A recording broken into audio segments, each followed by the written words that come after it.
Hello everyone, I'm Hoàng Bắc and we are here at the Independence Palace, was the local school Dân Độc Lập, located at the center of District 1 in Ho Chi Minh City.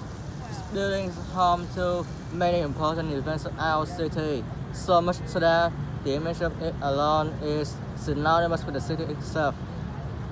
I decided to choose this location as the subject of this video because my school, Saigon University, has tasked us students with recording a presentation about well-known destinations around Vietnam, plus in the neighboring country of Thailand as well. So you could consider this video a lot of my travels as well as a required assignment for my studies. Before we get inside the Independence Palace, however, firstly I would like to summarize the building's history and explain its significance in the city. The Independence Palace has been on this ground for over 150 years now. That is, if we take into account its predecessor, and it has experienced various events vital to this city's development. It was originally built by the colonial French as an entirely different building back in 1868. It was finished in 1873, known as the Notre Dame Palace. Later on, it was given more names, such as the Saigon Governor's Palace and then the Governor's Palace, because they reflect the wealth, their ruling power that the French held over Vietnam, Southeast and Southeast Asia at that time. Towards the 20th century, the building was primarily used for ceremonial purposes until it became the residence of the President of South Vietnam in 1954, when the name Dân Độc Lập, or Independence Palace, was officially adopted for the building. In 1962, however, it was damaged by bombing during the Vietnam War and had to be destroyed. It was built back up as a new structure known to all of us as Dân Độc Lập today. Now, most of you with any knowledge of Vietnam will associate this site with the day of April 30th, which is the Liberation Day, one of the major holidays of Vietnam. This is to commemorate the monumental events that happened in 1975 that are the siege of Saigon, the victory over foreign invaders, and the renaming of Saigon to Ho Chi Minh City. It was because of all these occurrences that the Independence Palace was universally recognized as a cultural heritage, which drives in the reason why both nations and tourists alike have this destination in mind when wanting to take a trip all around Ho Chi Minh City. Should you ever set foot in Ho Chi Minh City, be sure to visit it via public transport or private transport, depending on your preference and distance away from the building. It is situated in the cultural hotspot of District 1 on the Lê Duẩn Road. You'll notice that near the building are similarly iconic places such as the Notre Dame building, the Notre Dame Cathedral, the 30th of April Hop, the Youth Cultural House, and the vaguely titled Photo Lake, which is a water fountain. These should help you find this location if you get yourself lost. Okay, right now is the time to enter the Independence Palace, so please come with me to know more about this place. Declared a national site in 1976, then special national site in 2009. The Independence Palace, which was first opened to the public in 1990, has been the scene of many of the most important and dramatic events in Vietnam's history. Today's palace occupies the site of the former residence of the French colonial governors general, designed by Achille Antoine Hermitage and completed in 1871. Following the 1954 General Accord, the old structure, renamed Independence Palace, became the residence of the first president of the new Saigon Republic, Ngô Đình Diệm. After a bomb attack on 27 February 1962, President Diem commissioned the celebrated Vietnamese architect Ngô Viết Thủ to design a completely new structure. The project took 4 years to complete, with a 6-month suspension of work following Diem's assassination in 1963. His successor, Nguyễn Văn Thiệu, assumed the presidency in October 1967 and occupied the palace until his abdication of 21st April 1975, where he was replaced by his Vice President Trần Văn Hương, and a week later by General Dương Văn Minh. On 30 April 1975, liberation forces entered, but the palace friends and raised the flag of liberation for the first time from Roosevelt. General Dương Văn Minh offered his unconditional surrender. Victory had come. The liberation of the South had been achieved. Yeah.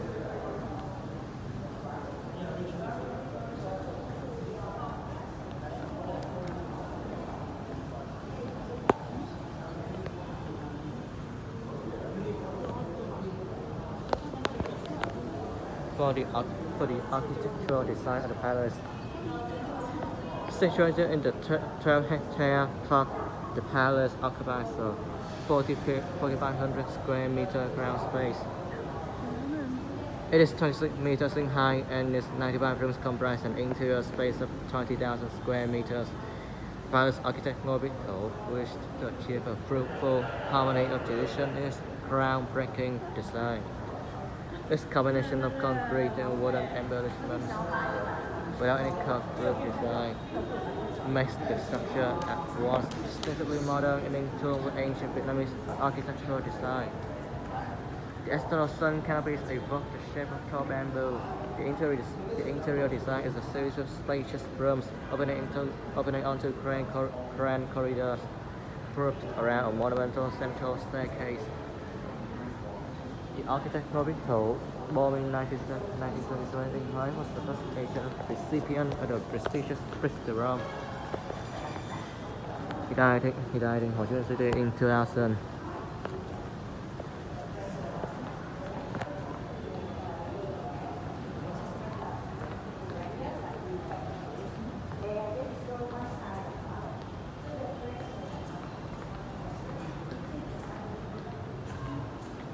Up next, we'll come to the presidential office. Coming up here. It's one of the vice, deputy prime ministers joined in the Vietnamese government afterward. One of them, yeah. So here's where the three presidents of South Vietnam were. His homeland. This picture is his homeland.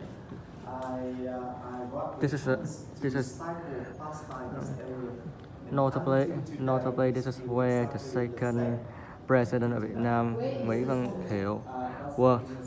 He was born in 1923 in Chi Thủy village, Ninh Hải district, Ninh Thuận province. He was trained at the National Officers School at Đà and subsequently in the USA and France. Having taken part in the coup d'etat against President Diem in November 1963, he made a rapid rise to power, becoming Prime Minister with the associated portfolios of Minister of Defense and National Assembly President, then President of the Southern Republic in 1967. Thiệu brought to the U.S. President on 25 March 1975, appealing for an air assault against the areas under the control of the Vietnamese Revolutionary Forces and for continuing American support for the Southern Republic. His appeal was rejected. He resigned on 31st April 1975 and then fled the country. He died in Boston, USA in 2001.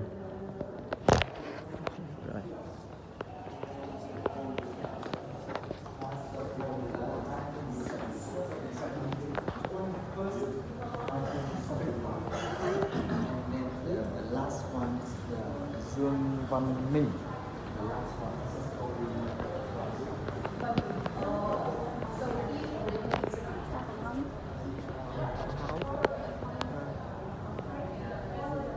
reception rooms. This is where the presidential reception rooms is. It's the first of the two presidential reception rooms The president's chair is placed on a platform in front of a striped panel symbolizing the flag of the Republic of Vietnam. Facing the president's throne-like seat is a chair intended for guests of honor. Both are carved with dragon's head motifs. The older chairs are carved with a phoenix head, all characters symbolizing longevity. The second room is considerably simpler.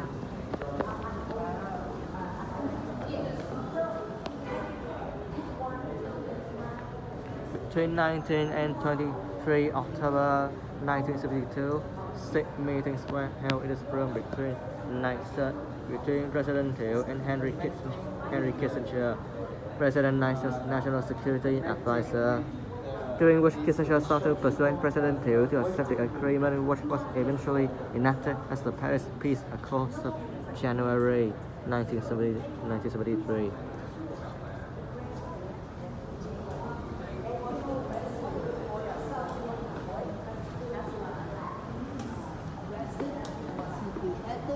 Was he sent to visit?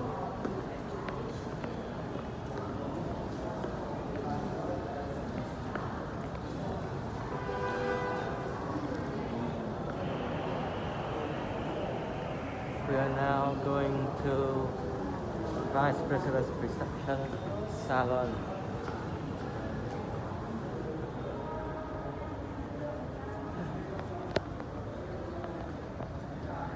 Nguyễn Cao Kỳ, Vice President of the Southern Republic from 1967 to 1971, was born in Sơn Tây in 1930. He had French and U.S. military training and served as commander of the Southern Republic's Air Force, a president of the Central Executive Committee, then as Prime Minister. He spent his final years in exile and died in Malaysia in 2011. Trần Văn Hương was born in Vĩnh Long in 1902. He served as Prime Minister of the Southern Republic and as Vice President from 1971 to 1975, then as President from 21st to 28 April 1975. He died in 1982 in Ho Chi Minh City. The silence principal decorative features of the two lacquer paintings produced in 1966 by Thái Văn Ngôn. They represent Hanoi's Temple of Literature and a famous historical scene. The 13th century king Trần Nhân Tông presenting his role to a mendicant. Unfortunately, since floor 4 of this building are blocked up, we are going straight to floor 5, which is the top floor, where there seems to be a cafeteria-like place here. There are sweets and drinks everywhere. Very nice, very comforting. There's a helicopter outside the balcony here, which easily caught our eyes.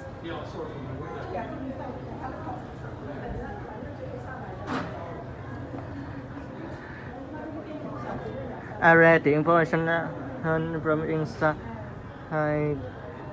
the place, and it said that there also is a helicopter placed at the ready for the president's use. The craft on display here is the same model as the one used by President Nguyễn Văn Thiệu. The UH-1 helicopter, known familiarly as the Huey, was launched by the US firm Bell in 1959 and deployed for use in Vietnam from 1962 forward onward. Designed to land and take off from any kind of terrain, it was used for combat training and reconnaissance missions and medical evacuations. Vice President Nguyễn Cao Kỳ also used this landing for his helicopter flight. The two circles painted on the helipad mark the spot where a bomb load was dropped on the palace by pilot Nguyễn Thành Trung on 8 April 1975. We are now in the open area, everyone. These are the two tanks that ran onto gates in front of the Independence Palace. On 30th of April 1975 in an effort to overthrow the puppet government formerly run by the President of South Vietnam. He cited identical tanks, Tank 390. The one is manufactured in China and was first deployed in Vietnam in the 1960s. This crew comprised of Lieutenant Vũ Đăng Toàn, Sergeant Nguyễn Văn Tập, Sergeant Ngô Sĩ Nguyên, Lieutenant Lê Văn Phượng, and Tank A43 from the USSR. It was delivered to Vietnam as part of a Soviet military aid in 1972. Its crew was comprised of Lieutenant Bùi Quang Thận, Corporal Lữ Văn Hỏa, Sergeant Thái Ba Minh, Corporal Nguyễn Văn Kỷ. Of the four men who piloted the A43, Lieutenant Bùi Quang Thận was the person to plant the flag on the rooftop of the Independence Palace, as you can see right now. That flag stood there from 1975 until today.